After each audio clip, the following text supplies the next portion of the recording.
I was just talking with my next guest, who I've known for years. Let's bring him out. Ric Bucher, senior writer, Bleacher Report. I am recruiting Bukes. Get down here to L.A. Get off your surfboard. He's a surfer, Joy. He's a Bay Area surfer guy. Ooh, that water's cold, huh? No kidding. Sharks.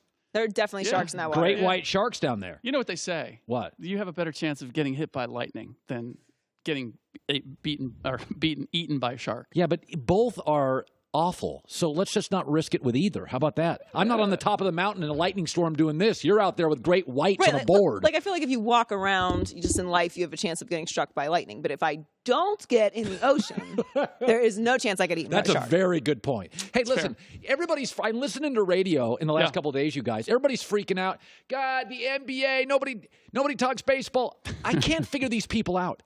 Does everybody understand that the Western Conference Finals ratings were the highest in 20 years because you had 6 stars in one series? Yes. Rick, you and I have been in this business. Joy's been in it for about 10 years, probably, Joy. You and I have been in this over 20. Yep. I've never seen the NBA this powerful. Yep. Ever. Yeah. Have you? Well, in the bottom line, you'd have to go back to when the Bulls were in their heyday with Jordan. Yeah. And the formula is the same. You need a stalking horse. People compare it to the NFL in terms of parity. Parity is what sells. That's not how the NBA works. You need that superstar team that everybody is gunning for, and it doesn't matter if everybody has a chance of winning a championship. You just need the top 2, 3, 4 teams to have the biggest stars, and that's what we have. The ratings for the finals fell off from the time that Jordan retired. Yeah. Well, but this year was a little bit different. Let's face it. The finals were really the Western Conference finals. Right.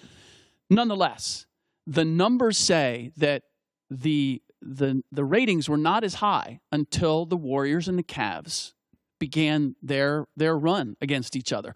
Prior to that, you'd have to go back to when Jordan retired, that the numbers were as high in the ratings in the finals. Yeah. You know, it's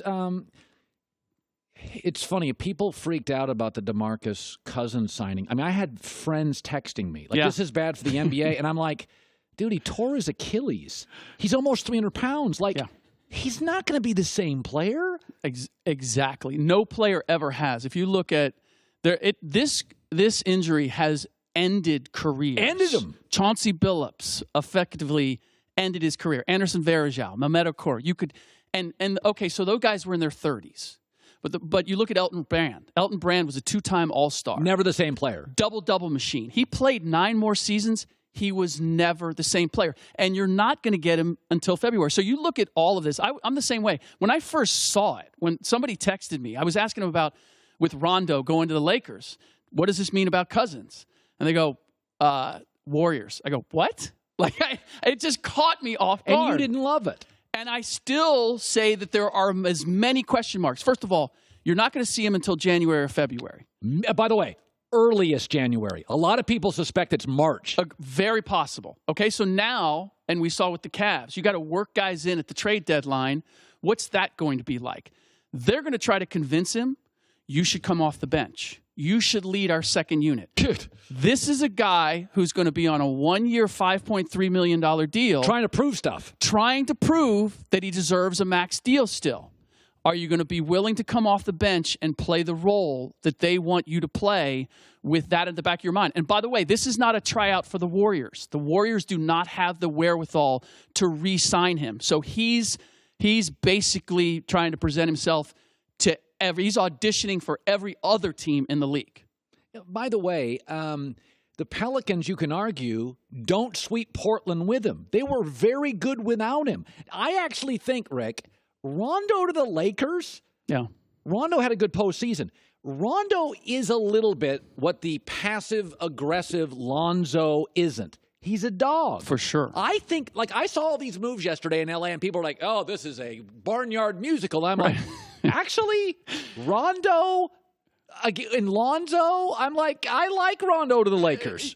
This is what they got out of it. They knew that they couldn't sign players that fit LeBron James from a basketball standpoint. Okay. So what they did is they went out and got guys that he respects. All of these guys have demonstrated that they don't fear LeBron. And if you think that LeBron isn't signing off on every single thing that they do, then you don't know LeBron and you don't know the way this league works. If Rajon is there, if JaVale is there, if Lance Stevenson is there, it's because LeBron is good with them being there. And all three of those guys have demonstrated, we're not afraid of you. So if LeBron's going to play with guys, he talks about it. Like, not everybody wants to win a championship. Not everybody's a dog. Well, whether it fits basketball-wise or not, the fact is LeBron got three guys that he respects, and he's going to be willing to try to figure it out with. I was saying this to start the hour. Ric Bucher, senior writer, Bleacher Report, well-connected dude, has been all over these stories that all of us have unique personalities. And, Sammy, if you could put this up in regards to the Lakers, I could take the all-time great Lakers. And our personalities, your personality, Rick, allows you to do certain things and disallows it. Wilt was a flake, never totally committed. Shaq is still playful. Magic's warm and inclusive. Kareem is aloof. Jerry is regal. And Kobe's obsessive. Yes. I do think Kobe is as happy as Kobe allows himself to be with LeBron. I think he's secure. But I don't think Kobe is ever truly happy because of his obsessive, competitive nature. He's never going to be able to say, Magic was better than me. He doesn't think Magic's better than him at ping pong. Right. So, like, when LeBron comes to town and people say Kobe's being phony, no, I think he's as okay with it as his personality allows him to be. You're absolutely right. Look, when the whole Shaq-Kobe thing went down, the reason that Kobe was good with Shaq leaving was because everybody was saying, if Penny Hardaway or Vince Carter, if they had Shaq and they had been on those teams, they would have done what Kobe did. You have no idea how much that ticked him off. He was like, really? You think I can't win championships? You think I'm T-Mac? Yeah, right? No. Let me show you. This is in reverse. He's like, oh, you guys compare LeBron to me all the time. Let's bring him to L.A. Let's have him play with the kind of teams that I played at 33, 34. And you know what? I got to the second round. And, yeah, I lost to the Thunder, but I lost to a young, up-and-coming Kevin Durant, Russ Westbrook. Is LeBron James going to take this crew in L.A. at this stage of his career and do all that? Now, you're an optimist. You believe that the Lakers are going to be a force in the Western Conference. No. You're my witness. I was here yesterday. Marginalized. Force is strong. Do we need to play the tape? Force is strong.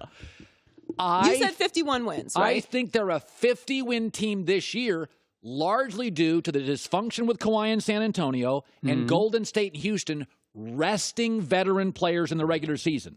Utah wants a home court advantage. Lakers want a home court advantage. Minnesota does. Houston, Golden State, San Antonio, don't care. Okay, but ultimately, does the regular season really matter? I mean, we're talking about where did they stand you can get 51 wins, and if you're out in the first round, have they really accomplished anything? You think that's what's going to happen? I think it could. Oh, boy. I think it could. Absolutely. We saw how young guys perform, and this was in the Eastern Conference. They got through some things, and this was still with a Kevin Love there. Look at where the Cavs went when they got into trouble.